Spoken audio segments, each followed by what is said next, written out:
Hola, hola, ¿qué tal? Bienvenido a este nuevo episodio del podcast Los Clásicos de Siempre, en el que hablaremos de, y con la gran cronista argentina, una de las más importantes de América Latina, Leila Guerriero, con quien nos encontramos y tuvimos la oportunidad de conversar extensa y profundamente en la pasada Feria del Libro de Bogotá, en la pasada Feria Presencial del Libro de Bogotá, que se realizó el año pasado, en el 2019, pero que cobra completa vigencia hoy en día, y que esperamos tanto la feria como Leila poderla ver nuevamente y disfrutarla presencialmente acá en la capital colombiana. Soy José Luis García, director de la emisora virtual RCN Clásica. Me escucha en las plataformas de Spreaker, Spotify, Google Podcast y Apple Podcast. Bienvenido. La argentina Leila Guerriero, que nos visitó, como les decía, con motivo de la Feria Internacional del Libro de Bogotá en el 2019, el tiempo pasa y de qué manera en esta dimensión desconocida, además, en la que se ha convertido la vida con motivo de la pandemia y de la cuarentena, pues Leila Guerriero es una de las más importantes cronistas latinoamericanas, como lo decíamos y como todos ustedes lo saben, tal como además se evidencia, como se demuestra una vez más en su libro Plano Americano, un libro de perfiles de escritores, artistas y creadores que fue reeditado con algunas novedades por Anagrama. De ella, de Leila Guerriero, saltan a relucir muchas cualidades, algunas evidentes, además de su conocimiento del oficio, su amabilidad, desenfado y generosidad para atender a la prensa y a sus lectores y admiradores, siempre dispuesta a dialogar con la gente y a iluminarla con su enriquecedora experiencia, grata sonrisa y buen sentido del humor. Pues este fue el diálogo que sostuvimos con ella en la sede de Corferias, cuando se realizaba la Feria Internacional del Libro de Bogotá, allá en el Hotel contiguo a Corferias, o dentro de Corferias prácticamente, en el Hotel Hilton, cuando ella de manera generosa, amable, desinteresada nos atendió para conversar con sus lectores, para conversar con los colombianos a través de RCN Clásica, y cuyo fruto, cuyo producto de su generosidad y de ese espacio y de ese tiempo fue este diálogo. Leila Guerriero no necesita presentación, una de las cronistas más importantes de América Latina. Está con nosotros acá en RCN Clásica, en la Feria Internacional del Libro de Bogotá. Bienvenida a Colombia de nuevo. ¿Y cómo le ha ido en esta etapa nueva en nuestro país y en la feria? Bien, como siempre en Bogotá, en Colombia en general y en Bogotá en particular. Mucha gente, mucho cariño de la gente, lectores de los más diversos, desde estudiantes de periodismo hasta doctores, ingenieros, ingenieras, abogados. Ayer tuvimos una charla estos días tuvimos una charla con Alberto Salcedo también, que es un amigazo, que quiero mucho. Y nada, la verdad es que siempre es un placer venir a Bogotá, siempre me da placer, y venir a la Filbo también, es como participar como de esa conversación literaria que se da en las ferias del libro en Latinoamérica. A mí me resulta muy estimulante, siempre hay algo que surge inesperado, una idea, uno escucha algo deslumbrante. De hecho, hablando aquí con un chico que está encargado del tema de prensa y contenidos de la Feria del Libro, que se llama Sergio Alzati, lo quiero mencionar porque me recomendó uno de los libros más deslumbrantes que he leído en el último tiempo, y lo he leído 3 veces desde que me lo recomendó. Es un libro chiquito, digamos, pero me recomendó este libro, lo compré, lo leí, escribí una columna sobre eso. O sea, como digo, siempre es una situación muy estimulante. Eres una gran analista, una conocedora con sutilezas del alma humana por tu trabajo, porque has interactuado con muchas personas y personajes de la vida latinoamericana inclusive. ¿Qué nos acerca y qué nos diferencia a colombianos, argentinos? ¿Cómo lo ves tú? Que además has recorrido no solo Colombia, sino América Latina en varias oportunidades. Mira, es difícil pensar en que haya algo así como algo que nos une o algo que no. Creo que somos países muy diversos, incluso dentro de nuestros mismos países. En la Argentina no tiene nada que ver un habitante de Buenos Aires con un habitante de la Mesopotamia, con un habitante del norte, con un habitante de la Patagonia, digamos. Somos muy, muy distintos. A lo mejor lo que nos une es la crisis, ¿no? permanente de nuestros países. Hay algunos países que están mejor, más estables, que uno podría pensar en Chile, en Uruguay. Hay otros países que están dado vuelta completamente, como Venezuela, y otros países que están medio dado vuelta, como el mío, como la Argentina.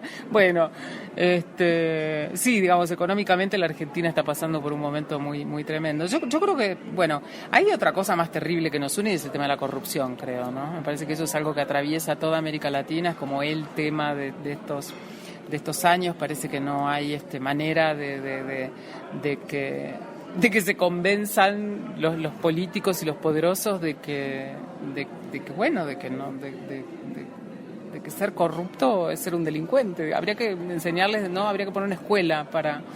pero después, bueno, las culturas, las formas de ser de la gente son muy diversas. Yo me resisto un poco a pensar en esa cosa como de la identidad latinoamericana, ¿sabes? Me parece que es una visión un poco reduccionista, como esa mirada que tienen algunos artistas europeos sobre las regiones, como África. Dicen África y parece que toda África fuera lo mismo. Yo no conozco mucho África, conozco 2 países o 3, pero no tiene nada que ver el norte de África, no tiene nada que ver Mauritania con Sudáfrica, con Zimbabue, con Malawi, con Zambia, digamos. Entonces, poner a todos bajo ese mismo... Está bien, sí, forman parte del continente africano, nosotros todos formamos parte del continente latinoamericano, pero somos súper diversos y eso es una gran noticia. A propósito de la corrupción y de los males que nos aquejan tanto a Argentina como a Colombia y de toda América Latina, ¿qué puede hacer el periodismo para tratar de ayudar a combatir este mal endémico que galopa por América Latina, que es la corrupción? Bueno, creo que lo que ha hecho, digo, yo no creo en el periodismo como una forma de salvar el mundo, para nada, pero sí creo que los periodistas de investigación han hecho muchísimo. Lo vemos en Perú, por ejemplo, lo que han develado las investigaciones periodísticas, lo que está pasando ahora con todos estos expresidentes presos o condenados, o con prisiones preventivas o condenados. Me parece que el periodismo debe investigar, debe utilizar digo, en estos casos en particular, ¿no? Sus mejores herramientas de investigación, sus técnicas, sus formas de cruzar datos, de cultivar fuentes, y por suerte hay muchísimos casos de corrupción, digamos, que se han dado a conocer a partir de investigaciones periodísticas. Me parece que bueno, que se trata en tal caso de seguir por ese camino, ¿no? No todas las investigaciones son serias, no todas terminan donde deben terminar, digamos, pero a veces hay también mucho periodismo espurio que se encarga de ensuciar la cancha, digamos, ¿no? Pero los que lo hacen bien, me parece que lo están haciendo muy bien. Eres una de las mejores, de las más importantes, sin duda alguna, cronistas de América Latina, y además eres profesora, eres maestra de periodismo. ¿Hay una fórmula para hacer una buena crónica? Vargas Llosa escribió unas cartas a un joven novelista, como dando algunos consejos, lo mismo Rilke en las cartas a un poeta. Nos faltaría unas cartas de Leila a un cronista. ¿Hay esa fórmula para hacer una buena crónica? No, para nada. Yo tengo una columna que se llama Arbitraria, que es así como un poco, que empieza diciendo precisamente eso, como que no me gusta dar consejos, pero si tuviera que darlos diría lo siguiente. Y lo primero que dice la columna es que si tuviera que dar consejos a alguien que quiere escribir, lo primero que le diría es, con una frase de Lori Moore, que trate de ser otra cosa. No hay fórmulas, claro que no hay fórmulas. Cada uno tiene que buscar su voz propia, tiene que buscar su camino, tiene que equivocarse y acertar por su propia pluma, digamos.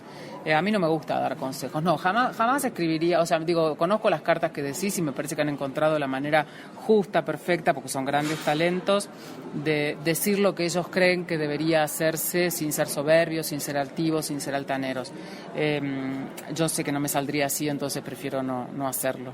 Prefiero seguir en mi modesta, intentando hacerlo para mí misma, ya demasiado trabajo como para empezar a darles consejos a los demás.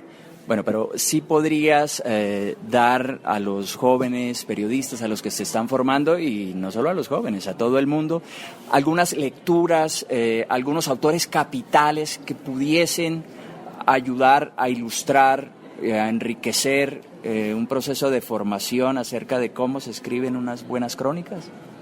Bueno, creo que leyendo no hay fórmulas, pero leer es una de las formas de aprender a escribir buenas crónicas, de aprender a escribir, digamos. Entonces sí, qué sé yo, autores, te podría decir desde Roberto Arlt hasta el famoso libro Hiroshima de John Hersey. Aquí hay un estupendo cronista, Alberto Celso Ramos, sin ir más lejos, Juan Miguel Álvarez. Martín Caparrós, Juan Villoro, María Moreno en la Argentina, Josefina Licitra, Alma Guillermo Prieto. Digo, es un caudal enorme de gente que está haciendo cosas estupendas. Carlos Manuel Álvarez, un cubano que es muy, muy, muy talentoso. Me parece que se trata también como esos autores a su vez van a ir disparando otros autores, ¿no? Cada uno tiene que ir buscando su gusto también en eso. No todos los lectores nos gusta leer lo mismo. En la elaboración de tus crónicas utilizas algunos recursos estilísticos de la literatura, cercanos a la literatura, aplicados a la crónica, aplicados al periodismo. ¿No has tenido la tentación de abordar y de escribir, por ejemplo, una novela o de escribir ficción? No, yo empecé escribiendo ficción, pero desde que empecé a ser periodista nunca más volví a escribir ficción. No es una tentación, es una vocación, supongo. Yo no tengo la vocación de la ficción en este momento, a lo mejor dentro de unos años la tenga. No, ahora no la tengo, no. ¿Cómo surgen los temas de tus historias? ¿Cómo tienes una agenda propia para buscar esos temas, para buscar esos personajes que recreas de una manera tan especial en tus semblanzas, en tus perfiles? Tengo, estoy muy atenta todo el tiempo a lo que pasa, leo mucha prensa y cuando veo algo que me interesa, si lo veo en la web lo imprimo y si lo leo en un diario impreso o en una revista impresa lo recorto y si lo veo en la tele lo anoto, digamos. Y tengo como una enorme pila de recortes. Me resulta más fácil guardarlo en físico que guardarlo en digital en la computadora, y hay cientos de temas que quiero tocar y que están ahí aguardando por tiempo, hay otros que ya no, digamos, que van cayendo solos porque ya dejan de interesarme o pierden actualidad, pero estoy buscando temas todo el tiempo sin buscarlos. No es que vengo acá y digo, a ver sobre qué puedo escribir. No, es como que vienen un poco solos, digamos, y va cambiando el interés, qué sé yo, hace 10 años me interesaban algunas cosas profundamente, hoy creo que me interesan otras, y ese cambio tiene que ver también con qué sé yo, con la experiencia de vida, con que uno vive otras cosas, tiene otras experiencias. Digo, la vida te cambia, ¿no? Te cambia la mirada, de pronto decís, bueno, basta de insistir con estos temas, quiero cambiar, quiero ir a otra cosa. Tampoco es tan racional, de pronto lo que más sucede es que te empiezan como a convocar otros temas que ya no son los que antes te convocaban. ¿Cómo preparas las entrevistas, los encuentros con estas personas, con estos personajes? ¿Cómo lo prepararías, por ejemplo, para entrevistar a Leila Guerriero? No le haría una entrevista a esa persona. Pero no, lo que hago siempre es leer todo lo que puedo leer o ver videos o lo que sea acerca de la persona que tengo que entrevistar. Y después me llevo más que preguntas como anotaciones de temas que quiero tocar con esa persona, digamos, cosas que en las entrevistas que dio aparecen como, no sé, como un bache, como decir, ¿cómo llegó esta persona de acá hasta acá? Nunca nadie se lo preguntó. Y después, bueno, voy repasando con esa persona un poco su línea de vida. Como yo casi nunca hago una sola entrevista, siempre voy una vez y otra vez y otra vez. No tengo la prisa del tiempo, decir, bueno, no sé, se nos acabó la tarde y todavía no te pregunté por tu colegio. No, vuelvo el jueves y te vuelvo a entrevistar por esto y trato, digamos, cuando converso con alguien, si llevo las preguntas anotadas, trato de no mirarlas mucho, digamos, trato de no llegar básicamente con un tocho así de preguntas, porque el entrevistado se puede espantar, digamos, si te ve llegar con una pila de papeles repletos de preguntas, es como, o sea, me va a tener 10 horas, claro. A propósito de las personas y de los personajes, más personas que personajes para no convertirlos en una caricatura, como decías en una de las charlas acá en la Feria del Libro, ¿qué impresión te dejó una persona como Facundo Cabral? Porque yo tuve la oportunidad de entrevistarlo, pero ya hace muchos años antes que tú. Era un Facundo Cabral lleno de vitalidad, un volitivo, era un personaje que irradiaba una energía impresionante. Tal vez cuando tú lo entrevistaste ya había tenido problemas de salud, muchos, ya estaba mayor, por supuesto. ¿Qué impresión te dejó concretamente Facundo Cabral? Bueno, un poco la que está en el perfil, la de un tipo que nunca sabía muy gracioso, muy culto, con mucho sentido del humor, muy Facundo Cabral, muy en personaje él mismo, con muchos problemas de salud, y todo el tiempo, y eso es un poco lo que intenta decir el perfil, no está claro si Facundo Cabral dice la verdad o se está inventando un personaje público con cosas absolutamente incomprobables, digamos, como que fue a ver a la Madre Teresa de Calcuta y anda a preguntarle a la Madre Teresa de Calcuta que está muerta, digamos, o que conoció, o sea, digo, no, la sensación es, no es posible que quepa toda esa cantidad de vida y cosas y eventos en la vida de un hombre de 70 y algo de años que tenía en ese momento, y a su vez la realidad se empeñaba en demostrarme lo contrario. Se encontraba con gente que le decía, yo te conocí en tal lugar y qué sé yo, era como todo el tiempo una refutación de mi duda de que Facundo Cabral estaba contando una leyenda de sí mismo, digamos. Por eso el texto se llama La leyenda de Facundo Cabral.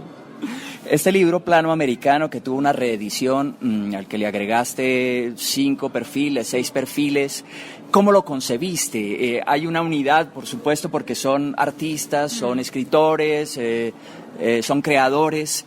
¿Cómo concebiste el libro y cómo fue el proceso de elaboración y de encuentro con todas estas personas a las que entrevistaste y con las que compartiste para poder escribir? No, en realidad el libro recoge una serie de perfiles que fueron escritos a lo largo de un periodo muy largo de tiempo. Entonces no es que yo entrevisté a esa gente para escribir estos perfiles. Eso hubiera sido una cosa, yo no hubiera jamás hecho un libro de esa clase. Estaban ya escritos y lo único que hice yo fue como recopilarlos, encontrar un orden. Y la idea de hacer este libro fue de Matías Rivas, que es el editor de la Universidad Diego Portales de Chile, que me dijo un día, somos muy amigos, yo había trabajado mucho para la editorial, y me dijo un día, me dice, querida, tú tienes una cantidad enorme de perfiles a gente que hace cosas creativas, o sea, escritores, músicos, pintores. Me dice, ¿por qué no hacemos un libro con eso? Que recojas todos los perfiles. Y para mí fue como en ese momento muy fácil detectar cuáles eran, porque sí tenía muchas entrevistas y perfiles, pero detectar cuáles eran aquellos que a mí me parecía que valía la pena recoger en un libro. No todos los perfiles que uno escribe son, digamos, tienen destino de libro. Y bueno, entonces como repasé, digamos, un poco el archivo de mi computadora, elegí, y después además escribí un perfil inédito que es el de Roberto Arlt, que me llevó muchísimos meses escribirlo, para que el libro tuviera también un valor agregado que fuera como un texto inédito, ¿no?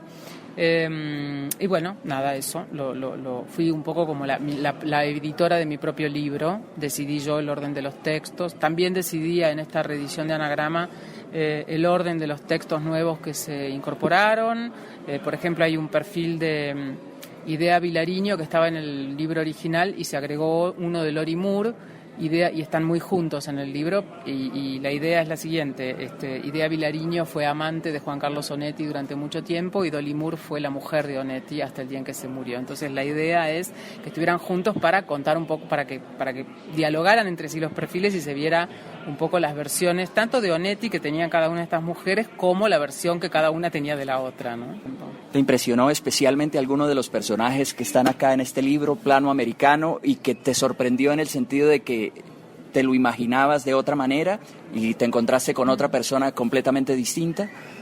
Sí, mira, me acordaba de un caso muy particular de una persona a la que yo hoy considero un amigo muy querido, que es el escritor argentino Martín Coan. Es un escritor al que yo admiraba muchísimo. Propuse hacer una nota con él para la revista Paula de Chile. Todas las entrevistas que yo había leído de Martín me mostraban un hombre con un pensamiento, un erudito, un tipo serio, muy concentrado, una cabeza impresionante, digamos. Un autor interesantísimo. Y entonces, bueno, lo llamo para hacer la entrevista, me dice, sí, por supuesto que sí. Le digo, bueno, podemos vernos, porque yo sabía que él trabajaba mucho en bares y su casa eran los bares, digamos. Entonces le digo, lo único me gustaría verte en algún ámbito que no fuera un bar, porque prefiero un ámbito más personal tuyo, más tu casa. Me dice, no, pero yo no tengo casa. Le digo, ¿cómo no tenés casa? Me dice, no, sí, tengo una casa, pero es un departamento de un ambiente, yo prácticamente no paso tiempo ahí. Lo cual es verdad, él sale de la casa a las 10 de la mañana y va cambiando de bares y le encanta eso, estar en los bares. Y le dije, bueno, ¿querés venir a casa? Por lo menos vamos a estar más tranquilos. Y vino a mi casa, creo que fue la primera vez que hice una entrevista con un entrevistado en mi casa. Después no es que lo repetí otras veces, pero...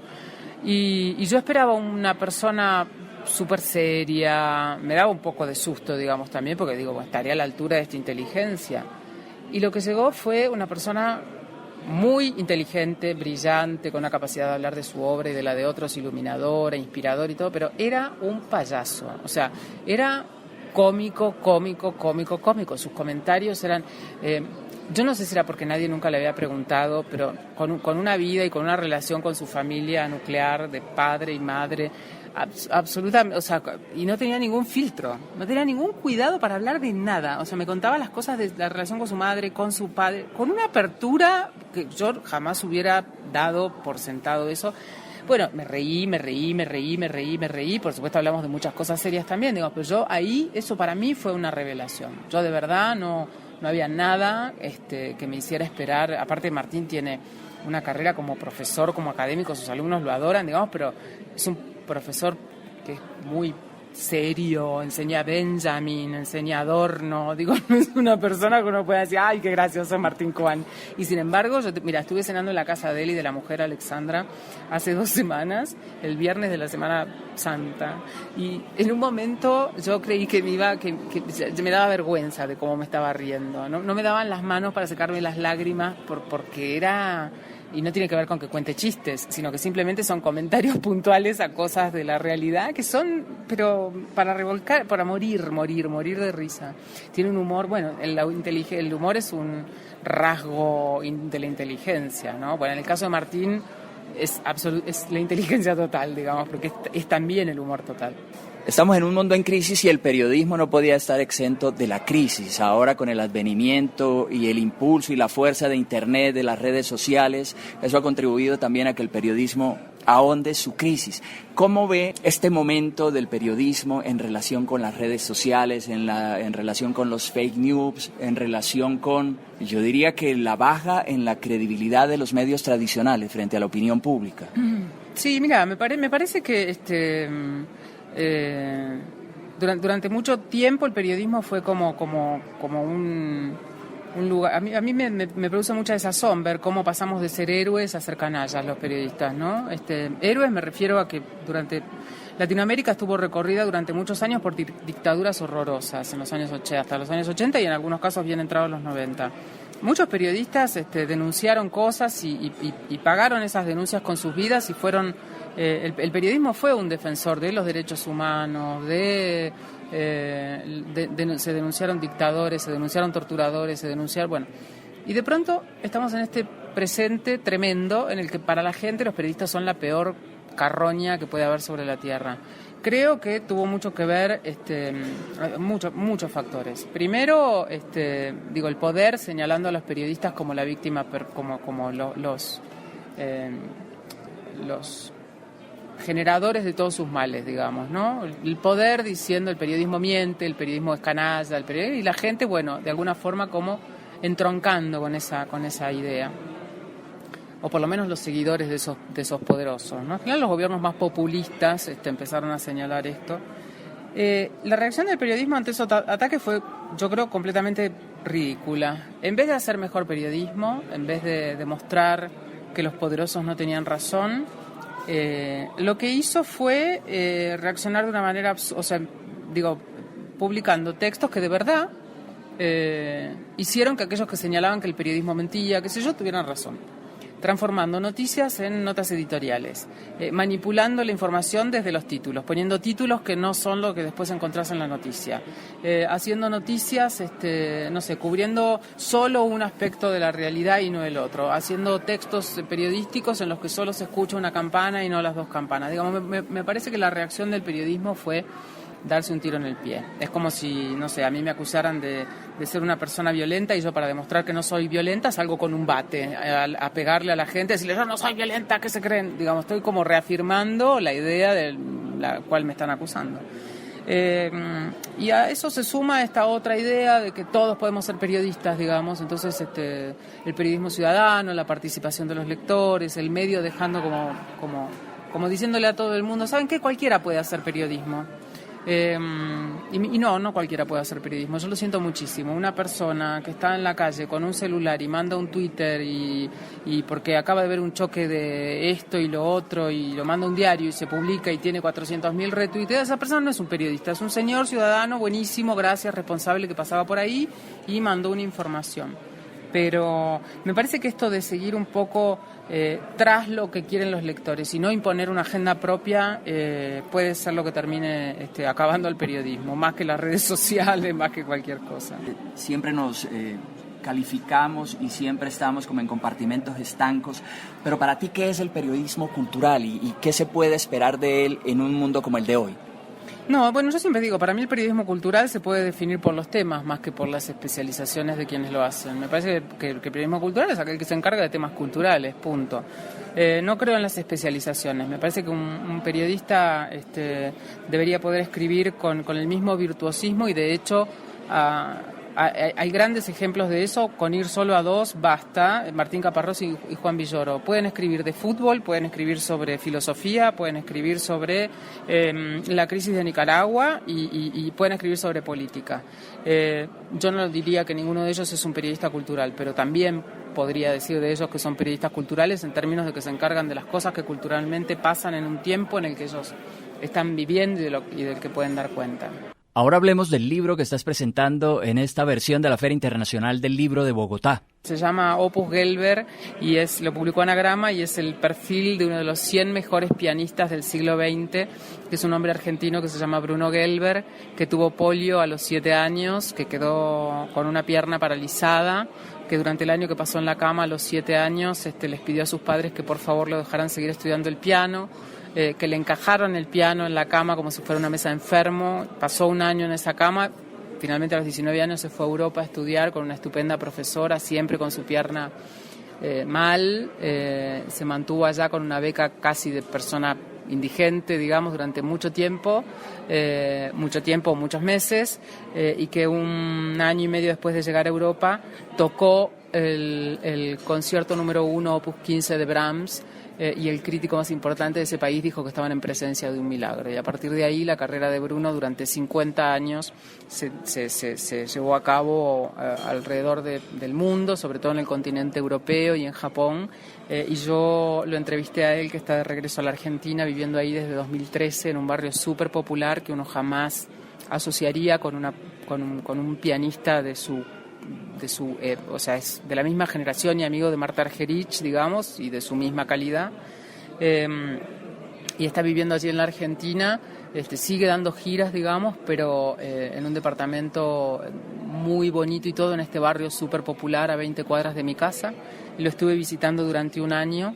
Y a partir de todas esas visitas escribí este libro, que es la historia de la voluntad de este hombre, que es una de las personas más crípticas y más fuertes que yo he conocido en mi vida, que tiene una relación salvaje con la música, que prefiere hablar de Chimentos a hablar de Beethoven, y que me insistía, me acosaba con preguntas.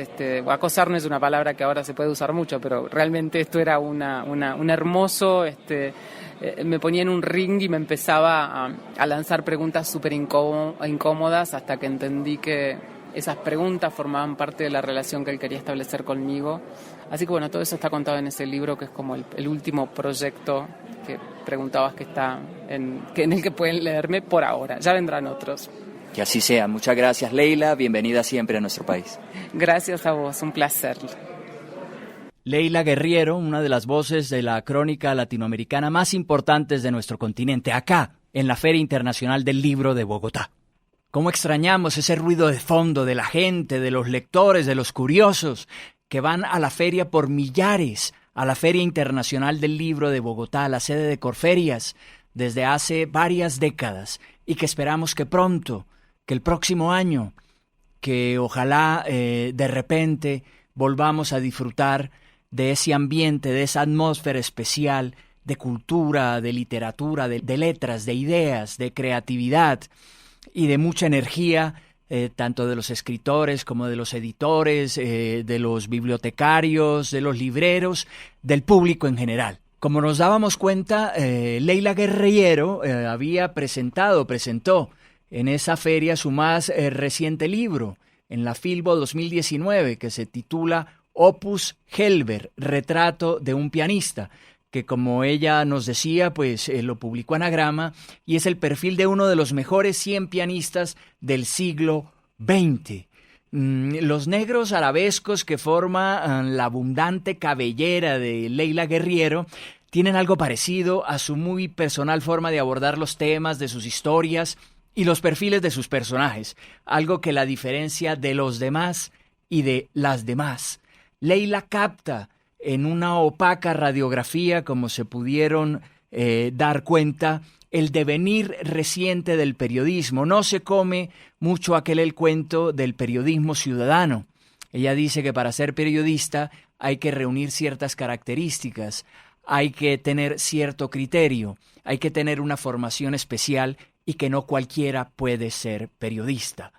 Lo cierto es que Leila siempre nos sorprenderá con sus crónicas, con sus libros, con su calidad periodística y literaria, con su creatividad, con su talento, con su generosidad y con esa forma de ser tan especial que la hace, además de una gran periodista y una gran escritora y una gran cronista, por sobre todo una gran persona. Soy José Luis García, director de la emisora virtual RCN Clásica. Me escucha en las plataformas de Spreaker, Spotify, Google Podcast y Apple Podcast. Presentamos un nuevo episodio del podcast Los Clásicos de Siempre y estaremos atentos a tenerlos ahí para el próximo. Hasta siempre.